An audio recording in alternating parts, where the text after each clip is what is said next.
Please subscribe Sadhguru Sai Creations.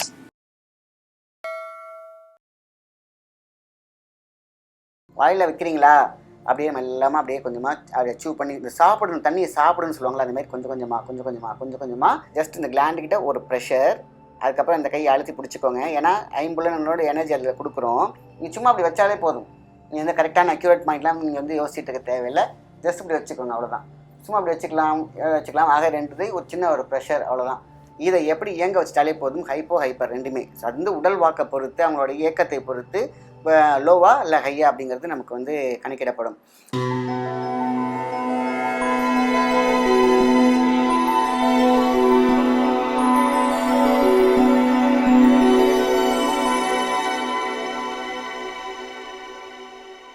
வணக்கம், உங்கள் மாயன் செந்தில்குமார். இன்றைய பதிவு மிக முக்கியமானது, மருத்துவ பகுதியும் கூட. இன்றைக்கி ஆண்களாக இருக்கட்டும் பெண்களாக இருக்கட்டும், இந்த தைராய்டு பிரச்சனை அப்படிங்கிறது வந்து பார்த்திங்கனாக்கா ரொம்ப பிரச்சனையாக இருக்குது. இதுக்கு முன்னாடி பார்த்திங்கன்னா தைராய்டுங்கிறது ரொம்ப ரேராக இருக்கும்.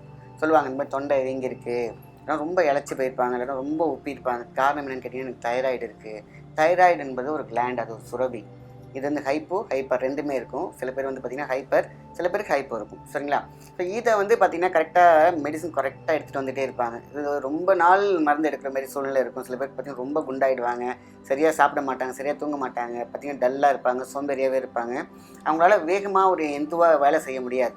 காரணம் நம்மளுடைய கிளாண்டு தொண்டையில் இருக்கிறதுனால. மீன்ஸ் இந்த ரெண்டு இடத்துல பார்த்திங்கன்னா ரெண்டு லங்ஸ் மாதிரியே குட்டியாக இருக்கும், ரெண்டு குட்டி லங்ஸ் இருக்கிற மாதிரி இருக்கும். ஸோ இதை வந்து பார்த்திங்கன்னா அதோட சுரபிகள், அதான் நம்மளுடைய சலைவாவை கரெக்டாக வச்சுக்கிட்டாலே போதுமான விஷயம். இங்கே வந்து சலைவா சுரபி இருக்குது பார்த்தீங்களா, நாக்கு கடியில் சுரக்கக்கூடிய விஷயங்களை கரெக்டான நேரத்தில் சுரக்க வச்சுட்டாலே போதும். இந்த தைராய்டு கிளாண்ட் ஆக்டிவேட் ஆகிடும். இது என்றைக்குமே டீஆக்டிவேட் ஆகாது, இயங்காமல் இருக்கும், ஒர்க் பண்ணாமல் இருக்கும், அவ்வளோதான். இதை எப்படி இயங்க வச்சுட்டாலே போதும். ஹைப்போ ஹைப்பர் ரெண்டுமே அது வந்து உடல் வாக்கை பொறுத்து, அவங்களோட இயக்கத்தை பொறுத்து லோவா இல்லை ஹையா அப்படிங்கிறது நமக்கு வந்து கணக்கிடப்படும்.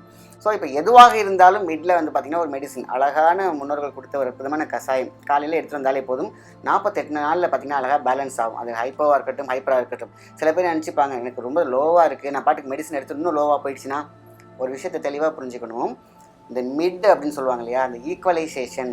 இன்றைக்கி வந்து உங்களுடைய தைராய்டு கிளாண்டு ஒர்க் பண்ணலை, இல்லை அதிகமாக ஒர்க் பண்ணுது, இல்லைனா கம்மியாக ஒர்க் பண்ணுது, இல்லைன்னா சுத்தமாகவே ஒர்க் பண்ணலை. இதை தான் நம்ம வந்து கணக்கிடணும். அது வேலை செய்ய வச்சுட்டாக்கா போதும். ஹைப்பராக இருக்கட்டும் இல்லை ஹைப்போவாக இருக்கட்டும், ரெண்டும் ஒன்று தான். புரியுதுங்களா?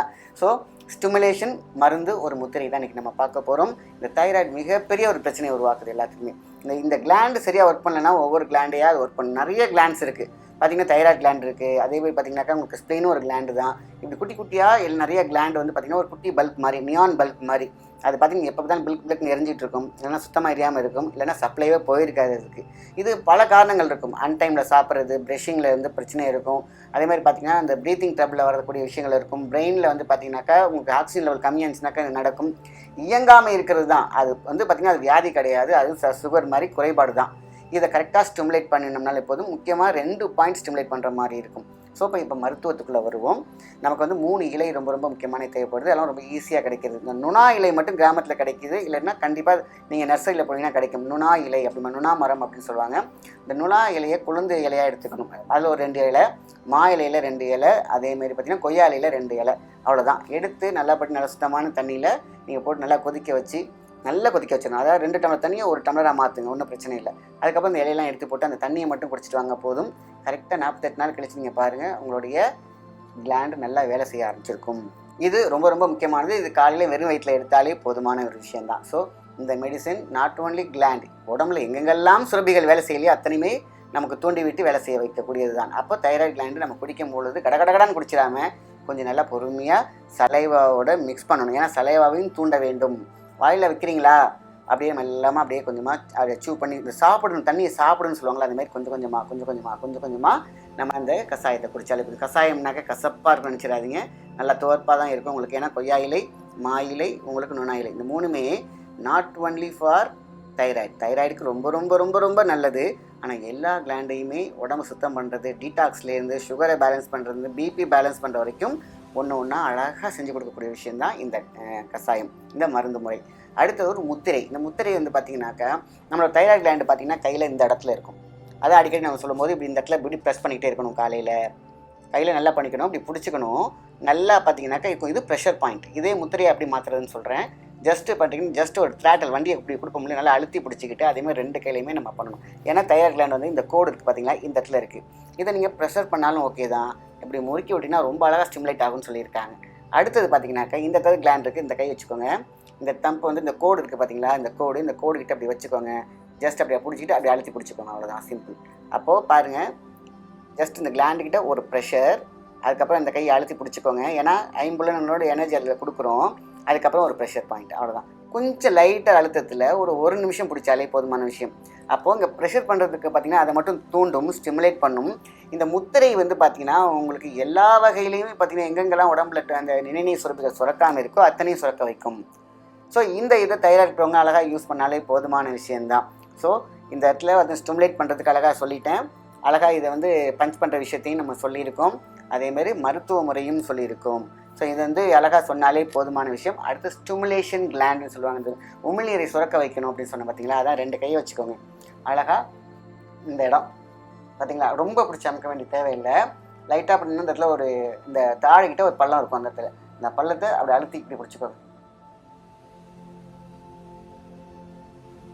போட்டு அமுக்கெல்லாம் தேவையில்லை, லைட்டாக ஒரு ப்ரெஷர் கொடுத்தாலே போதும். அப்போ இந்த கிளாண்ட் வோக்கல் கிளாண்டோட முக்கியமான ஒரு பாயிண்ட் இதுதான் இந்த சுரபிகளை நம்மளோட சலைவாக சுரக்க வைக்கக்கூடிய பாயிண்ட். இந்த இடம் நீங்கள் சும்மா அப்படி வச்சாலே போதும். நீங்கள் வந்து கரெக்டான அக்யூரேட் பாயிண்ட்லாம் நீங்கள் வந்து யோசிச்சுட்டு இருக்க தேவையில்லை. ஜஸ்ட் இப்படி வச்சுக்கோங்க, அவ்வளோதான். சும்மா அப்படி வச்சுக்கலாம். ஆக 2 ஒரு சின்ன ஒரு ப்ரெஷர், அவ்வளோதான். இது வந்து ஒரு நிமிஷம் வச்சு பாருங்களேன். சலைவா நீங்கள் அமுக்கும் போதே லைட்டாக அப்படியே வாயெல்லாம் அப்படியே ஊற ஆரம்பிக்கும். இதுதான் சலைவா. இது வந்து பார்த்திங்கன்னா இன்சுலினை நல்லா சுரக்க வைக்கும். அதேமாதிரி தைராய்டு கிளாண்டு நல்லா ஸ்டிமுலேட் பண்ண வைக்கும். ஆக மொத்தத்தில் உடல் உறுப்புகளில் இருக்கக்கூடிய அனைத்து வகையான இன்சுலின் சுரக்கக்கூடிய இடம், சொல்யூஷன் சுரக்கக்கூடிய இடம், நிணநீர் சுரப்பிகள் சுரக்கக்கூடிய இடம் எல்லாத்தையுமே டெம்ப் பண்ணி கொடுக்கும், ஸ்டிமுலேட் பண்ணி கொடுக்கும். ஸோ இதை மட்டும் கரெக்டாக ஃபாலோ பண்ணிட்டு வாங்க, உங்களோட தைராய்டு பிரச்சனை உங்களோட அடியோட போயிடும். இதெல்லாம் எடுத்துகிட்டு இருக்கும்போது நான் ஏற்கனவே மெடிசன்லாம் எடுத்துகிட்டு இருக்கேன், அதெல்லாம் நிறுத்திடணுமா? அதெல்லாம் எடுத்துக்கிட்டு இதை தாராளமாக எடுக்கலாம். எந்த விதமான பக்க விளைவும் கிடையாது. இது food and exercise and stimulation. So இதை பண்ணிக்கிட்டே கொஞ்சம் கொஞ்சமாக அதை குறைச்சாலே போதுமான விஷயம்.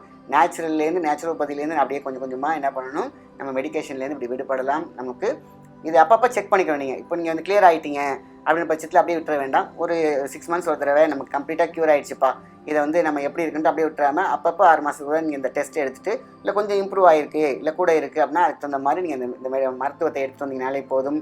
இது பெஸ்ட்டு. தைராய்டை அலட்சியமாக விட்டுறாதீங்க, இது அடுத்தடுத்த பிரச்சனையை கொண்டு வந்து நிறுத்தும்.